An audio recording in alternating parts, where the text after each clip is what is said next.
Reciban mi saludo cordial. En esta oportunidad quisiera compartir con ustedes algunas reflexiones importantes de los 1700 años del Concilio Ecuménico de Nicea, que en este 2025 estamos celebrando su aniversario.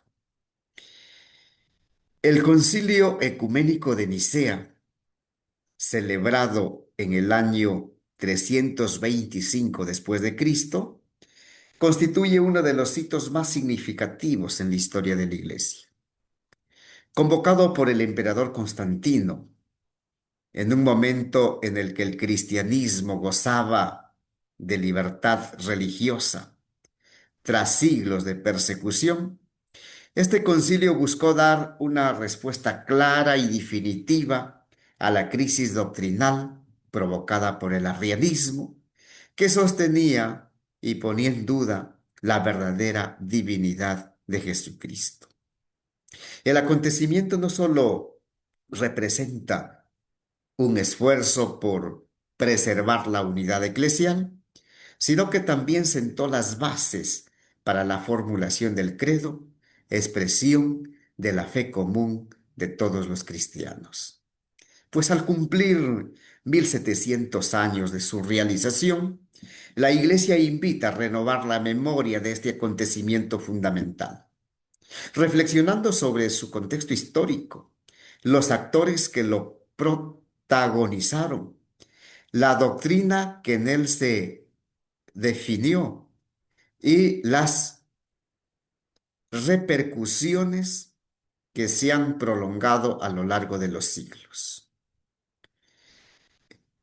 La conmemoración no es únicamente un recuerdo académico o histórico, sino un llamado a actualizar su mensaje en el presente, reafirmando la centralidad de la fe en Cristo, verdadero Dios y verdadero hombre, y promoviendo la unidad entre los creyentes en un mundo marcado por tensiones culturales, sociales y religiosas. De este modo, estudiar, reflexionar, profundizar en el Concilio de Nicea en su 1700 aniversario no significa mirar solo el pasado, sino también abrirse a los desafíos actuales de la fe y la vida eclesial, reconociendo que la verdad proclamada entonces sigue siendo fuente de esperanza y de identidad para el cristiano de hoy. ¿Dentro de qué contexto se desarrolló el Concilio Ecuménico de Nicea? Se desarrolló en un momento crucial de la historia de la Iglesia.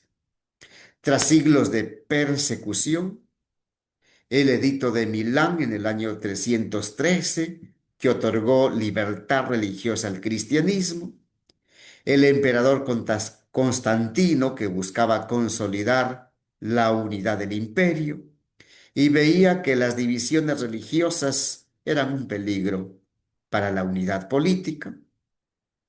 En Alejandría surgió la controversia arriana. Arrio sostenía que el Hijo era la primera criatura del Padre, pero no eterno ni consustancial al Padre.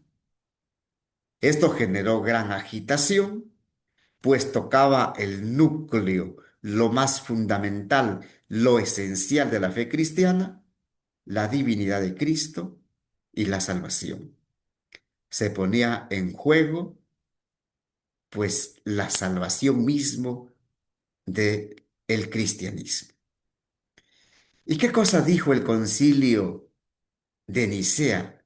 ¿Cuál fue la doctrina definida? El concilio definió solemnemente la fe en Jesucristo como verdadero Dios y verdadero hombre. El Hijo es engendrado no creado, de la misma naturaleza. Homoousios fue la palabra utilizada para hablar de que el Hijo es engendrado, no creado, es de la misma naturaleza que el Padre. Se proclamó la plena divinidad del Verbo, rechazando toda subordinación ontológica al Padre. Se redactó el símbolo de Nicea, antecedente del credo niceno-constantinopolitano, que hoy por hoy se proclama en la liturgia.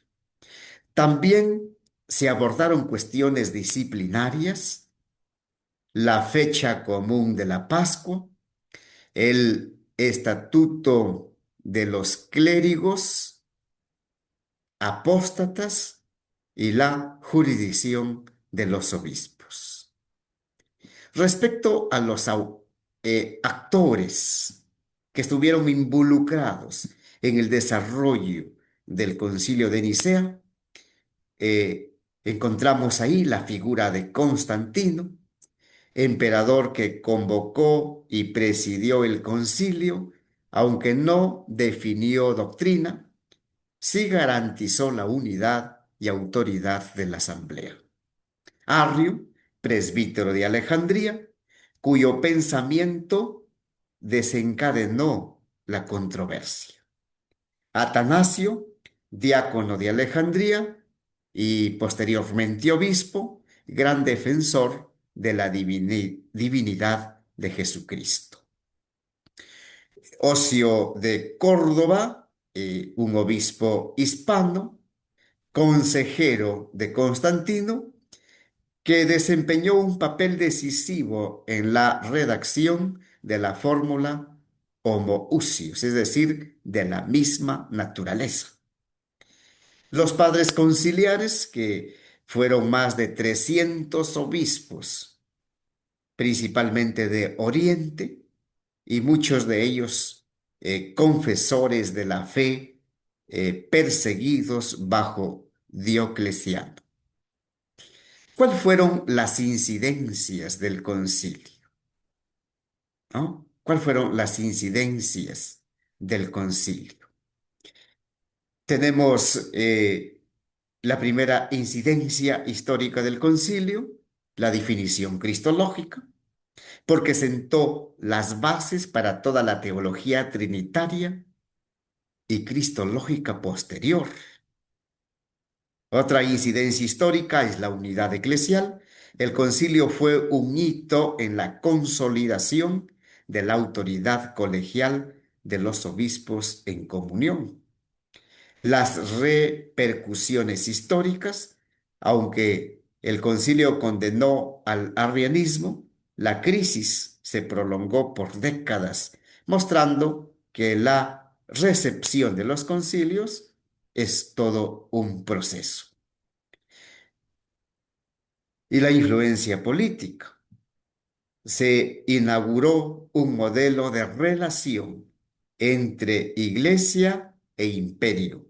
Aparece lo que se llama el césaropapismo incipiente, con ventajas y tensiones, con sus luces y sus sombras. Pero ¿cuál es la actualización de el Concilio de Nicea? Lo primero que hay que decir es que el Concilio de Nicea propone una fe viva en Cristo, muy actual para nuestro tiempo. El concilio sigue siendo recordado porque sentó las bases de la identidad cristiana que se funda en Jesucristo, Dios verdadero y Salvador. También la unidad doctrinal y pastoral. El Concilio de Nicea enseña que las crisis teológicas exigen discernimiento comunitario bajo la guía del Espíritu Santo. Asimismo, hay que decir que tuvo un valor ecuménico y que se actualiza para nuestro tiempo, porque el credo niceno es hoy un punto de convergencia entre católicos, ortodoxos y varias comunidades protestantes. Desafíos actuales, entonces, así como Nicea respondió al arrianismo en su tiempo, hoy la Iglesia enfrenta muchas corrientes de pensamiento que van en contra de su doctrina, como el relativismo, la secularización y visiones reductivas de Cristo. Por tanto, pues hay desafíos actuales que la Iglesia tiene que enfrentar y que el Concilio de Nicea nos da algunas luces importantes. Y por supuesto, dentro del contexto pues sinodal, la experiencia conciliar anticipa la sinodalidad, mostrando cómo la Iglesia discierne en comunión lo esencial de la fe. En conclusión, el Concilio de Nicea fue un acontecimiento fundacional en la historia de la Iglesia, pues definió la identidad de la fe cristiana en torno a la divinidad de Jesucristo al proclamarlo engendrado, no creado, de la misma naturaleza del Padre. La Iglesia aseguró la verdad de la encarnación y de la salvación, cimentando la teología trinitaria y cristológica que permanece hasta hoy. Su contexto histórico muestra cómo la fe no se desarrolla en el aislamiento, sino en el diálogo con los desafíos culturales, políticos y espirituales de cada época. La valentía de los padres conciliares, muchos de ellos confesores de la persecución, evidencia que la fidelidad al Evangelio exige testimonio incluso en medio de tensiones internas y externas.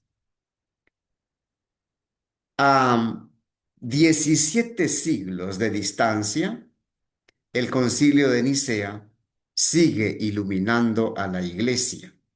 Enseña la importancia de la unidad en la verdad, de la comunión colegial de los pastores y de la sinodalidad como modo de discernir juntos bajo la guía del Espíritu Santo.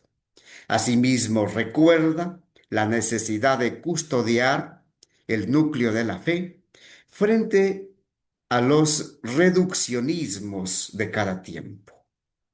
En un mundo marcado por el pluralismo, el relativismo y la secularización, Nicea interpela a los cristianos a confesar con convicción y coherencia que Jesucristo es verdadero Dios y verdadero hombre, Señor de la historia y Salvador del mundo. Muchas gracias por su atención. Espero haber ayudado con esta reflexión sobre el Concilio Ecuménico de Nicea. Un abrazo fraterno para todos.